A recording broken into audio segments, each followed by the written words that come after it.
Hello everyone, a very warm welcome back all of you. Dear students, I am Lal Singh Kavia and I am here to teach you language English. How are you all dear students? कैसे हैं आप सभी? I hope कि आप सभी बहुत ही अच्छे होंगे, बेहतरीन होंगे. चलिए तो आज जो क्लास है वो है हमारी सिलेबस डिस्कस करेंगे हम.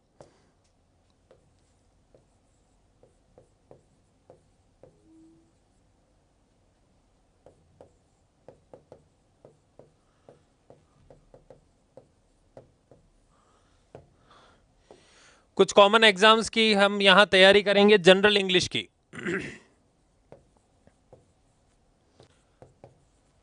General English. हाँ जी, very good evening, very good evening. कैसे हैं आप? सब बढ़िया हो एकदम? चलिए अब देखो, अब इंग्लिश जो है वो डिवाइड होगी यहां पर दो में, grammar plus vocabulary. Grammar plus vocabulary.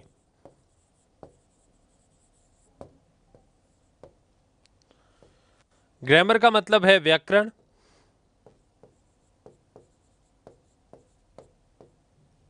और वोकेबलरी का मतलब है शब्दकोश.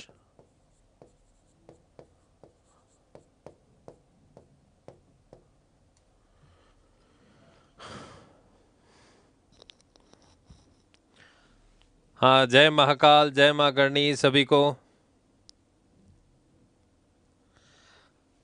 हाँ जी, ग्रामर, वोकेब व्याकरण और शब्दकोश. अब देखो ग्रामर में कौन कौन से टॉपिक हम पढ़ेंगे. पहले हम देख लेते हैं ग्रामेटिकल पोर्शन.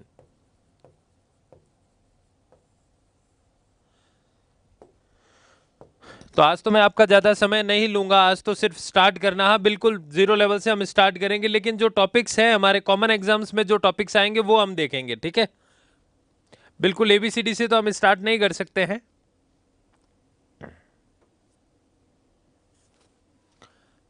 अब देखो ग्रामर में आपने वर्ड सुना होगा आर्टिकल्स. सुना है सब लोगों ने आर्टिकल्स? क्या ये टॉपिक का नाम सुना है या नहीं सुना है?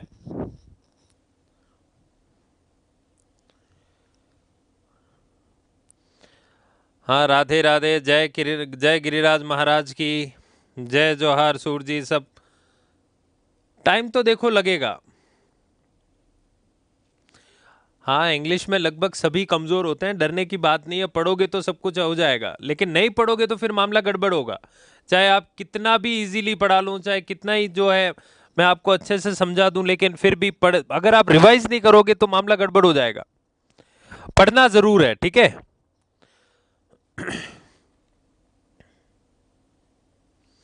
अब देखो आर्टिकल्स. दूसरा जो है वो आपने नाम सुना होगा डिटर्मिनर्स. आर्टिकल्स, डिटर्मिनर्स, ठीक है. और तीसरा है डिग्री. तीसरा क्या है? डिग्री. तो ये तीनों टॉपिक हम पढ़ेंगे, और ये तीनों टॉपिक जो रिलेटेड है वो रिलेटेड है एडजेक्टिव से. किससे रिलेटेड है? एडजेक्टिव से. तो इनडायरेक्टली जो है हमारा कौन सा टॉपिक कंप्लीट हो जाएगा? एडजेक्टिव यानी विशेषण. ठीक है. डिटर्मिनर्स और डिग्री. डिग्री आपने नाम सुनी होगी, पॉजिटिव, कंपेरेटिव और सुपरलेटिव. चाहे 8 साल बाद करो, चाहे 3 साल बाद करो. हाँ, यूट्यूब पर क्लासेस है मेरी. हाँ, वीर तेजा जी महाराज की जय हो, सबकी जय हो. अब यहाँ पर जो है पढ़ाई पे ध्यान दो. देखो पहला टॉपिक कौन सा है? आर्टिकल्स. दूसरा कौन सा है? डिटर्मिनर्स. और तीसरा कौन सा है? डिग्री. और ये तीनों टॉपिक जो है वो किसके पार्ट होते हैं? एडजेक्टिव के. ठीक है, तो एक तो ये. फिर देखो नेक्स्ट टॉपिक जो हम देखेंगे वो देखेंगे subject verb agreement. Subject verb agreement. Subject verb agreement. ठीक है. उसके बाद जो टॉपिक हम देखेंगे तो वो देखेंगे टेंसेस, टेंस। वॉइस, वॉइस का मतलब है active and passive voice, active voice और पैसिव वॉइस।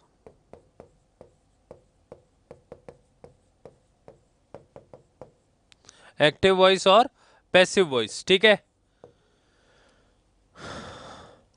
फिर जो आएगा वो आएगा direct and indirect speech, narration, direct and indirect speech.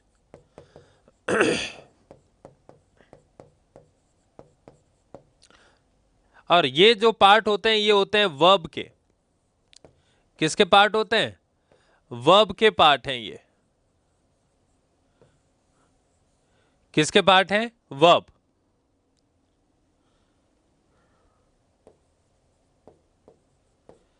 यानी क्रिया। किसके पार्ट हैं ये है वर्ब के पार्ट हैं, ठीक है। क्लियर हो गया ये? तो यहां हम ये देख सकते हैं कि दो टॉपिक देखो, आर्टिकल्स, डिटरमिनर्स और डिग्री, ये किसके पार्ट है? एडजेक्टिव के, विशेषण के।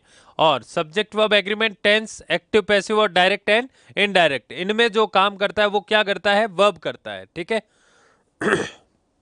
हाँ बिल्कुल, पटवारी में भी पढ़ना पड़ेगा।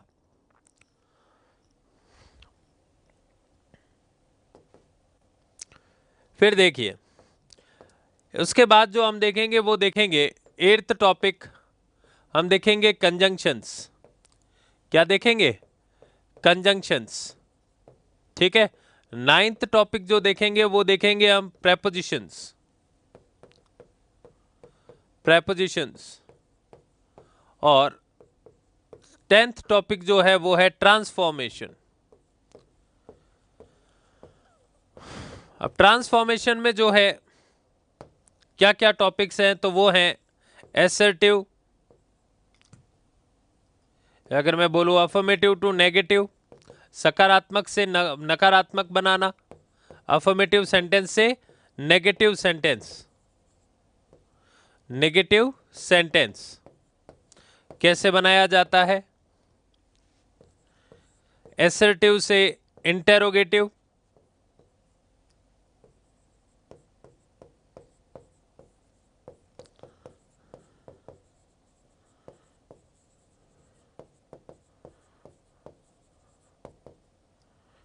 और इंटेरोगेटिव से एसर्टिव, या हम बोल सकते हैं एक्सक्लेमेटरी, एसर्टिव से एक्सक्लेमेटरी।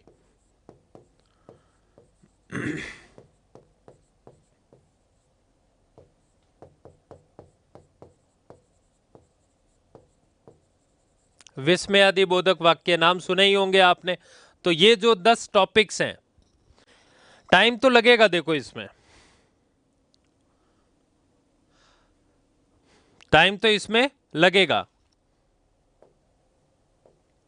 अब ध्यान देना, ग्रामर के कितने टॉपिक्स पढ़ेंगे हम? 10 टॉपिक्स पढ़ेंगे। कौन कौन से? तो आर्टिकल्स है, डिटरमिनर्स हैं, डिग्री है, फिर है subject verb agreement, subject verb agreement यानी कर्ता और क्रिया में सामंजस्य, फिर आ जाएगा टेंस यानी काल, एक्टिव पैसिव का मतलब हो गया वाच्य, और डायरेक्ट एंड इनडायरेक्ट स्पीच। फिर बात आ जाती है कंजंक्शंस की, यानी समुच्चय बोधक या संबंध बोधक। प्रेपोजिशंस का मतलब होता है पूर्व सर्ग, और ट्रांसफॉर्मेशन जो है वो बेसिकली आपके जो हिंदी में होता है वो होता है सरल वाक्य, मिश्रित वाक्य। वो हमारे नहीं है, हमारे सिर्फ क्या है? सकारात्मक से नकारात्मक, नकारात्मक से सकारात्मक वाक्य में बदलना, और असर्टिव से इंटेरोगेटिव यानी प्रश्नात्मक में बदलना, और प्रश्नात्मक से वापस सकारात्मक में बदल देना। और एसर्टिव से किस में बदल जाता है? एक्सक्लेमेटरी, एक्सक्लेमेटरी का मतलब होता है विस्मयादि बोधक वाक्यों में बदलना। तो ये धीरे धीरे जो है वो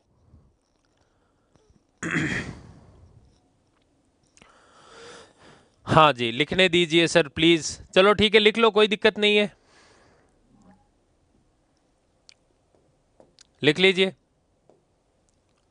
ग्रामर प्लस वोकेब, हमारा जो जनरल इंग्लिश पढ़ेंगे हम वो पढ़ेंगे ग्रामर और वोकेब। तो पहला जो आ रहा है वो आ रहा है व्याकरण से रिलेटेड, व्याकरण, चलो आप ये टॉपिक्स लिखो, इन टॉपिक्स के नाम लिखो। व्याकरण ये जल्दी से लिखो।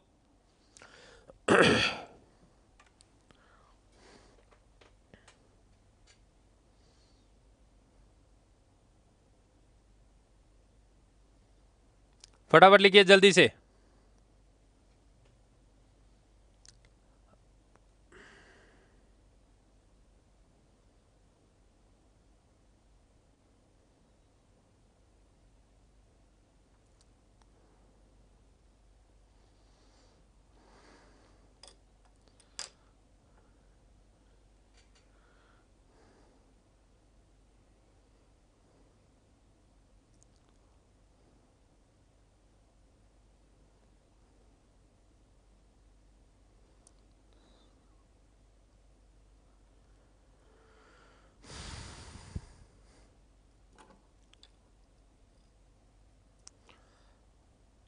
लिख ले सबने?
ये भी लिख लिया सभी ने? जल्दी लिखो, फटाफट देखो।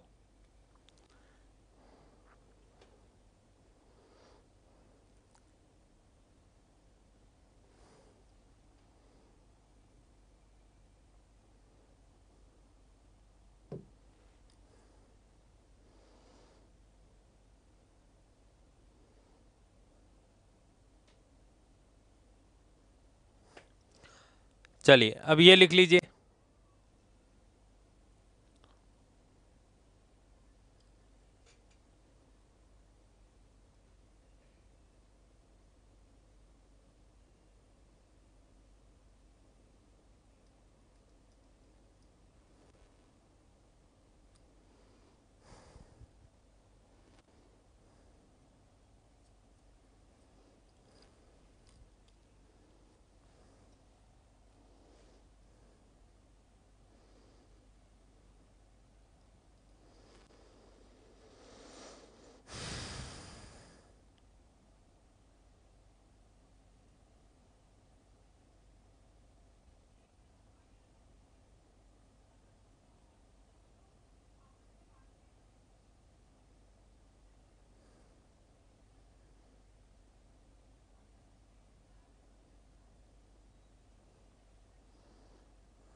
लिख लिया सबने? चलिए, तो ये था हमारा ग्रामर का पोर्शन। तो इतने टॉपिक जो है हम पढ़ेंगे किस में? ग्रामर में पढ़ेंगे, ठीक है। अब आपको देखो समझना तो पड़ेगा, इजी कुछ भी रहने वाला नहीं है। मेन चीज ये है कि अगर आप रिवाइज करोगे, वापस जाके रिवीजन करोगे, तब तो सब कुछ इजी रहेगा। लेकिन ऐसा कुछ भी नहीं है कि मैं यहाँ पढ़ाऊं और बिल्कुल गुट्टी की तरह आपको समझ में आ जाए बिना पढ़े, वापस बिना रिवाइज किए। क्योंकि इंग्लिश सबका बैकग्राउंड नहीं है। ऐसा कोई नहीं पूछता कि भारत के पहले प्रधानमंत्री कौन थे। ऐसा कभी क्वेश्चन आता है क्या अब कि भारत के पहले प्रधानमंत्री कौन थे? तो लेवल जब सब में बढ़ा है तो इंग्लिश में भी बढ़ेगा,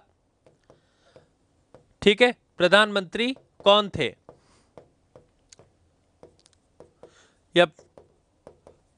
आजकल ऐसे क्वेश्चन नहीं आते हैं, आजकल सीधा क्वेश्चन आता है कि 2007 में जो दंगे हुए उसमें कलेक्टर कौन थे, आईपीएस कौन थे, इस जिले के कलेक्टर कौन थे। ऐसे क्वेश्चंस जो हैं वो बहुत ज्यादा पूछे जा रहे हैं। तो आप सोच, जब दूसरे सब्जेक्ट्स का लेवल बढ़ा है, जब हिंदी का लेवल बढ़ा है, तो अल्टीमेटली इंग्लिश का लेवल भी बढ़ेगा, पेपर का लेवल तो बढ़ेगा। तो हमें लेवल के अनुसार पढ़ना पड़ेगा, लेवल नीचे नहीं गिरेगा हमारे यहाँ तक, हमें पेपर के लेवल तक पहुंचना पड़ेगा, तभी हम जो है सिलेक्शन दे पाएंगे। सिर्फ डरते रहेंगे तो मामला बिल्कुल ही क्या हो जाएगा, गड़बड़।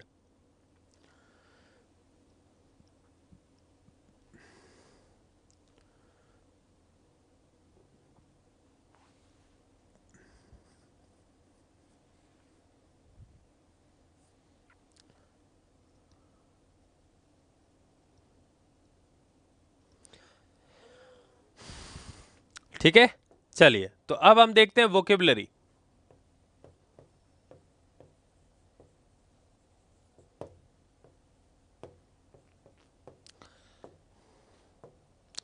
वोकेबलरी में सबसे पहले आपने नाम सुना होगा एंटोनिम्स। एंटोनिम्स का मतलब जो होता है वो होता है विलोम शब्द। ये वोकेबलरी, इसके जनरली नोट्स मिलेंगे आपको, ठीक है, यानी कि ऑनलाइन अपलोड हो जाएंगे। दूसरा नाम आपने सुना होगा सिनोनिम्स। सिनोनिम्स का मतलब होता है पर्यायवाची शब्द।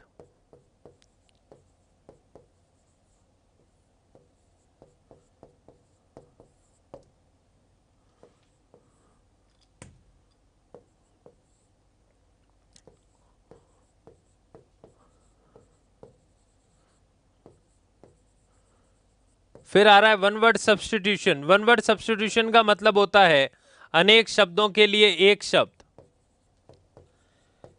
अनेक शब्दों के लिए एक शब्द। ये तो सब नाम सुने ही होंगे आप लोगों ने। ये है वोकेबलरी, ये क्या है, वोकेबलरी है, ठीक है, यानी शब्दकोश हमारा, विलोम शब्द, पर्यायवाची शब्द और अनेक शब्दों के लिए एक शब्द। चलिए ये नोट डाउन करिए फटाफट।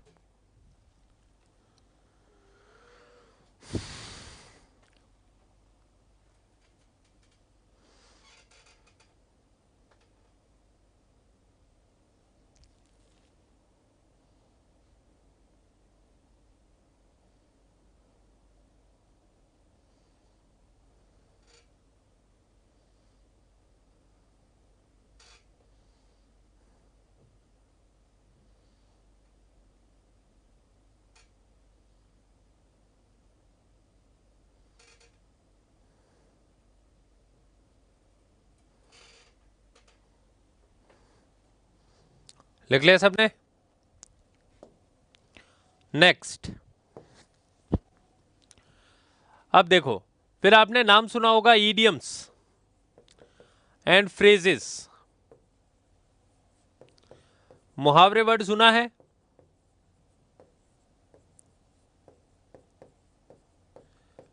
मुहावरे, ठीक है, और उसके बाद जो हम देखेंगे वो देखेंगे इडियम्स एंड फ्रेजेस के बाद में कंफ्यूजेबल वर्ड्स।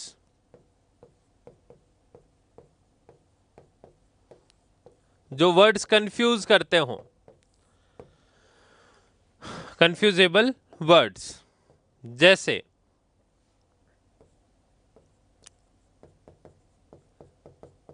Principal, principal.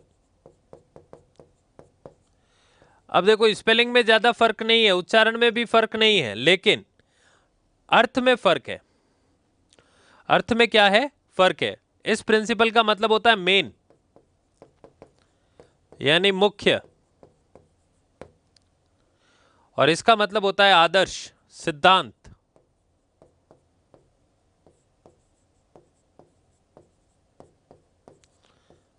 इसका हम ये भी लिख सकते हैं प्रधानाचार्य, क्योंकि स्कूल का मुख्य कौन होता है, प्रधानाचार्य।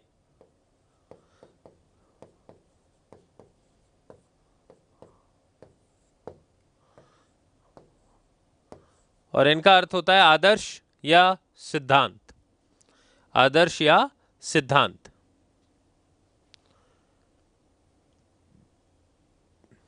ठीक है। तो ये जो होते हैं ये क्या कहलाते हैं, कंफ्यूजेबल वर्ड्स। और फिर जो आती है वो एक हम देखेंगे, ट्रांसलेशन के टॉपिक्स अपलोड हो जाएंगे। ट्रांसलेशन यानी अनुवाद।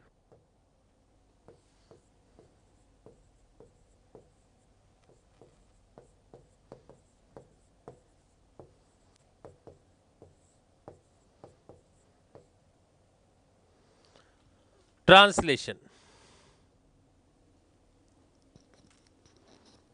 तो ये जो टॉपिक्स हैं ये हमारे किसके हैं, ये हैं वोकेबलरी के।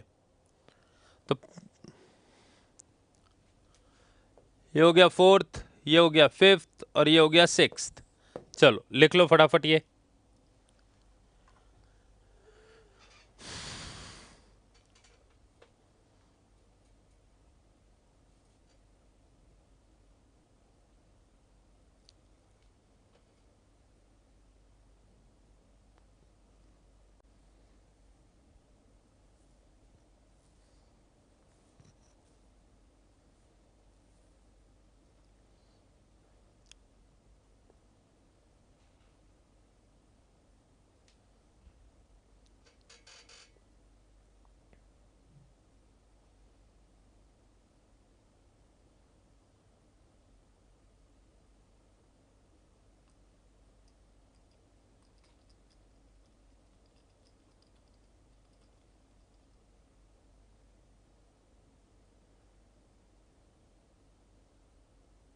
शब्दकोश होता है ऋतु, वोकेबलरी का मतलब।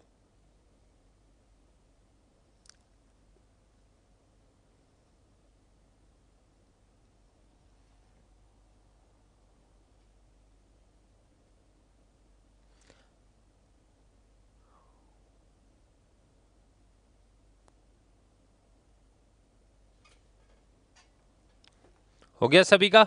तो ये है हमारा सिलेबस। और उसके बाद में जब ये दोनों हो जाएंगे, वोकेबलरी और ग्रामर, तब जाकर क्या समझ में आएगा आपको, अनसीन पैसेज। अनसीन पैसेज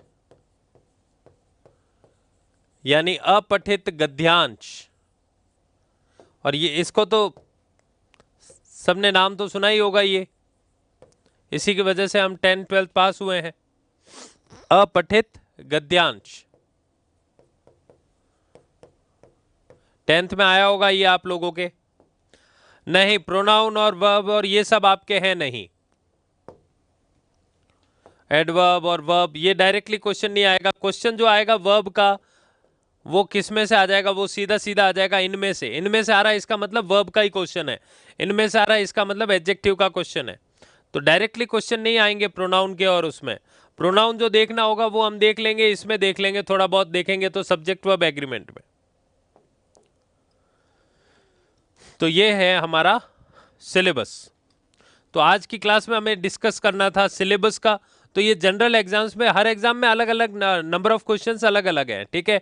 जैसे वीडियो में इंग्लिश के क्वेश्चंस अलग हैं, पटवार में अलग हैं, ठीक है, 4th ग्रेड में अलग आ जाएंगे, तो सब में अलग अलग आएंगे, ठीक है। हाँ, लगभग सेम है दिलीप। तो ये जो है सब में कॉमन चलेगा। ये जनरल इंग्लिश पूछा गया है, वीडियो में कुछ अलग से टॉपिक नहीं दिए गए, सीधा लिखा गया है जनरल इंग्लिश। तो ये जनरल इंग्लिश में इनमें से कोई भी पूछा जा सकता है, ठीक है। तो समझ में आ गया ना आपको। अब ये अपठित गद्यांश तभी होगा जब आप किस में अच्छे हो जाओगे, जब आप हो जाओगे अच्छे grammar plus vocab, grammar plus vocab, vocabulary, तब जाकर सॉल्व होगा आपसे क्या, अनसीन पैसेज अच्छे से सॉल्व होगा, एक भी गलत नहीं होगा आपका क्वेश्चन। आई बात समझ में। तो अनसीन पैसेज के लिए आपको क्या करना पड़ेगा, ग्रामर प्लस वोकेब अच्छे से पढ़नी पड़ेगी। तो मैं फिर से कह रहा हूं आपको, कल से हम स्टार्ट करेंगे हमारे ग्रामर के टॉपिक्स। और पहला टॉपिक हम स्टार्ट करेंगे आर्टिकल्स, ठीक है। उसमें थोड़ा बहुत मैं नाउन के बारे में बताऊंगा, लेकिन टॉपिक मेन जो रहेगा वो रहेगा हमारा आर्टिकल्स। क्वेश्चन जो आएगा वो आर्टिकल में से आएगा। हाँ है, बिल्कुल है, क्योंकि ये एक क्लास नहीं है, यहाँ पर जो है अलग अलग क्लास का सिलेबस। जैसे वीडियो भी चल रहा है, इसमें जो है हम ये कह सकते हैं कि 4th ग्रेड भी है, BSTC भी है, और PTET भी है।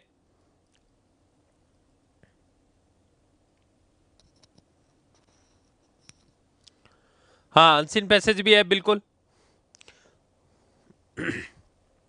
तो ये वोकेबलरी है और ये हमारी ग्रामर है। तो आई होप कि आप सभी को समझ में आ गया होगा कि ग्रामर और वोकेबलरी, ग्रामर और वोकेबलरी, ठीक है। हाँ, सभी की इंग्लिश कमजोरी है, इसमें ऐसा कुछ नहीं है कि उसकी मजबूत है या उसकी मजबूत है, नहीं, सभी की इंग्लिश कमजोरी होती है। जो पढ़ने वाला होता है वो स्ट्रांग कर लेता है धीरे धीरे, और जो नहीं पढ़ता है वो हमेशा अगले बैच में भी यही कहता फिरेगा कि मेरी इंग्लिश कमजोर है, मेरी इंग्लिश कमजोर है। तो आपको किन स्टूडेंट्स में रहना है? जो कमजोर होते हुए स्ट्रांग कर लेते हैं धीरे धीरे, रिवाइज करके, रिवीजन करके, टीचर के साथ साथ चल के, टीचर की बात मानते हुए, पढ़ते हुए, एक्स्ट्रा पढ़ते हुए, या फिर सिर्फ इंग्लिश कमजोर है, इंग्लिश कमजोर है और बस क्लासेस देखना ही बंद कर देते हैं, 2 क्लास के बाद देखना ही बंद कर देते हैं। कुछ स्टूडेंट्स ऐसे भी होंगे आप में से जिनके इंग्लिश बिल्कुल बस की नहीं होगी।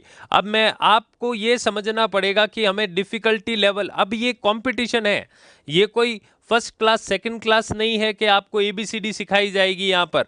अगर आपका बेस कमजोर है तो उसको मजबूत करना पड़ेगा। यहाँ मैं एबीसीडी से स्टार्ट नहीं कर सकता, मुझे तो एग्जाम का लेवल लेके चलना पड़ेगा। और क्योंकि एग्जाम कोई 10 साल बाद नहीं है, सीधी सी बात है, वीडियो का एग्जाम है 3 महीने बाद, ठीक है, तो उस हिसाब से चलना पड़ेगा हमें।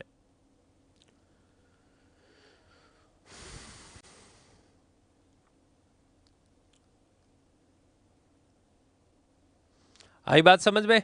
तो अब आप किस कैटेगरी में रहते हो? जो पढ़ने वाले हैं उनकी कैटेगरी में, जो अपने आप में सुधार करना चाहते हैं उनकी कैटेगरी में, या सिर्फ जो है बोलते ही रहते हैं मेरी इंग्लिश कमजोर है, मैं नहीं पढ़ूंगा, मेरे से नहीं हो पाएगा, वो बिल्कुल वो कंपटीशन से दूर हो जाएंगे, मतलब ही नहीं रहेगा।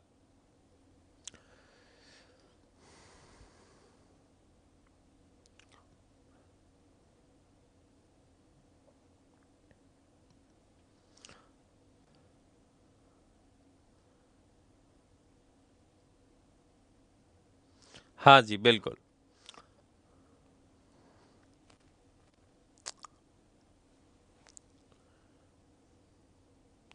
हाँ, वो ठीक हो जाएगी मोनिका।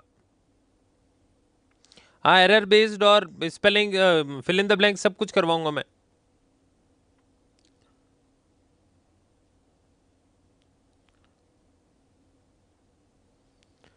चलिए, तो फिर मिलते हैं नेक्स्ट क्लास में हमारे फर्स्ट टॉपिक आर्टिकल्स के साथ। Till then take care, stay safe, thank you very much.